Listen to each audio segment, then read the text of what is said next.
اللہ الرحمن الرحیم ان الذین کفروا سواء علیہم انذرتہم ام لم تنذرہم لا یؤمنون۔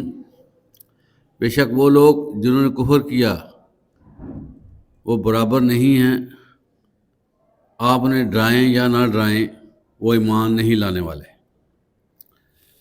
عزیز طلبہ، سورہ البقرہ اس کی 7ویں آیت آپ نے ابھی سنی ہے، جس میں اللہ تعالیٰ فرماتے ہیں ان الذین کفروا سواء علیہم انذرتہم ام لم تنذرہم۔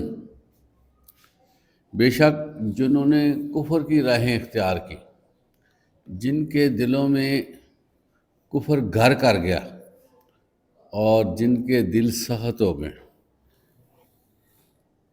ان کو اگر آپ ڈراتے ہیں نہیں ڈراتے وہ ایمان لانے والے نہیں ہیں۔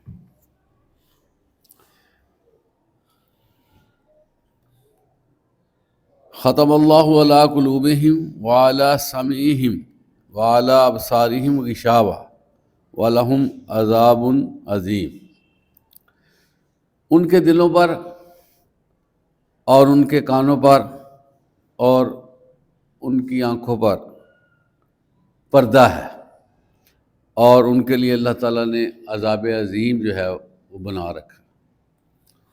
عزیز طلبہ، یہ 2 آیات ہیں جس میں ایک بڑا واضح حکم ہے، ان لوگوں کے لیے حکم ہے جو ضد اور ہٹ درمی رکھتے ہیں، وگرنہ اللہ تعالیٰ کی جو مہربانی ہے، جو رحمت ہے، وہ ہر ایک کے لیے ہے۔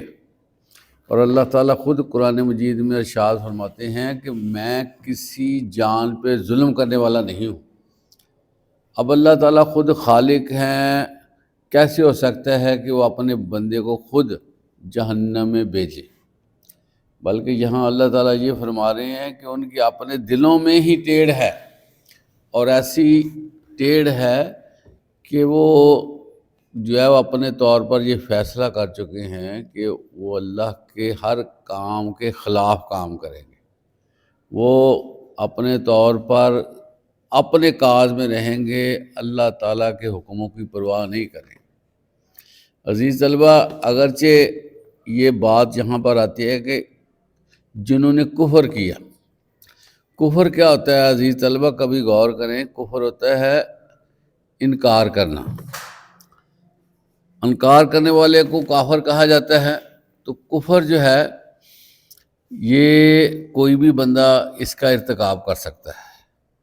آپ صلی اللہ علیہ وسلم نے فرمایا من ترک الصلاۃ متعمدا فقد کفر، جس نے جان بوجھ کر نماز چھوڑی اس نے کفر کیا۔ اس کا مطلب یہ ہے کہ بندہ مسلمان ہے لیکن وہ کفر کا ارتکاب کر چکا ہے۔ تو اس چیز سے بہت ڈرنا چاہیے کہ کہیں ہم ان لوگوں میں شامل نہ ہو جائیں کہ جن کے دلوں کو تالے لگ گئے ہیں، جن کی سماعت بند کر دی گئی ہے، یا جن کی آنکھوں پہ پردے ہیں، اب ان کی اصلاح کی گنجائش نہیں۔ اس لیے کوشش کرنی چاہیے کہ اللہ کا جب حکم آئے تو اس پہ غور ضرور کرنا چاہیے، تاکہ اس پہ کوشش کرنی چاہیے کہ ہم اس پر عمل کریں، اور ان لوگوں جیسے نہ ہو جائیں کہ اللہ تعالیٰ فرما رہا ہے جنہوں نے کفر کیا ہم ان کے دلوں پر تالے لگا دیں گے۔ تو یہ آخری ایک حد ہوتی ہے جس میں اللہ تعالیٰ کا غضب ناک ہونا نظر آ رہا ہے کہ اللہ کہتے ہیں ہم نے ان کے دلوں کو بند کر دیا ہے، اب ان پہ نیکی کا، اچھائی کا کوئی اثر نہیں ہونا، بلکہ اب وہ اللہ کے جو مہربانیاں اس سے نکل گئے ہیں، اب انہوں نے اپنا خود کام خراب کر لیا۔ اب وہ جو ہے وہ ان کی منزل جو ہے وہ جہنم کی طرف بنا دی گئی ہے۔ اس لیے کوشش کرنی چاہیے کہ ہم لوگ ہر آیت پہ غور کریں اور سیکھیں کہ کہیں اس میں ہم گلٹی نہ ہو جائیں، کیونکہ قرآن مجید تو ہم خود پڑھتے ہیں۔ اب جو اصل کافر ہیں وہ تو قرآن مجید پڑھتے نہیں ہیں۔ تو ان آیات کا تعلق ہمارے ساتھ بھی ایسے ہی ہے جیسے کافروں کے ساتھ، کیونکہ کلمہ پڑھنے کے بعد تو اصل سفر شروع ہوتا ہے، اور بندہ اسی پہ مطمئن ہو جائے کہ میں مسلمان ہوں، تو باقی فرائض کہاں جائیں گے؟ جہاں فرض ادا نہیں ہوگا وہاں پر ایمان بھی خطرے میں ہوگا عزیز طلبہ، یہ میں آپ کو بتا دوں، کیونکہ اللہ تعالیٰ نے دیکھنا ہے کہ ایمان کے بعد میرا حکم کس نے مانا اور کس نے نہیں مانا۔ اگر کوئی بندہ حکم نہیں مانتا تو اس کے کلمہ پڑھنے کا اعتبار ختم ہو جائے گا۔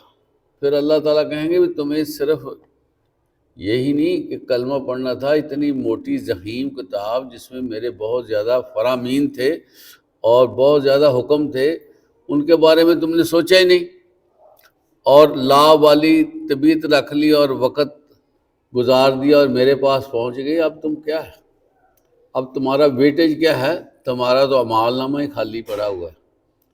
اس لیے عزیز طلبہ کوشش کریں کہ اپنے لیے نا عمل کا چناؤ کریں، اور آپ صلی اللہ علیہ وسلم کی سیرت کا مطالعہ کریں اور قرآن فہمی کریں، تاکہ کہیں یہ نہ ہو کہ ہم کلمہ بھی پڑھ چکے ہوں، مسلمان بھی ہوں، ہمارا نام بھی مسلمانوں جیسا ہو، کل کو ہماری کتار کسی اور کمیونٹی کے ساتھ لگی ہوگی، تم نے تو وہ کام ہی نہیں کیا جو مسلمانوں والے تھے، اب تمہیں ہم کیا دیں، اور ہماری لائن چینج ہو چکی ہو اور ہمارا کڑا جو ہے وہ امتحان ہو اور ہمارا جو ہے نا حساب لیا جائے۔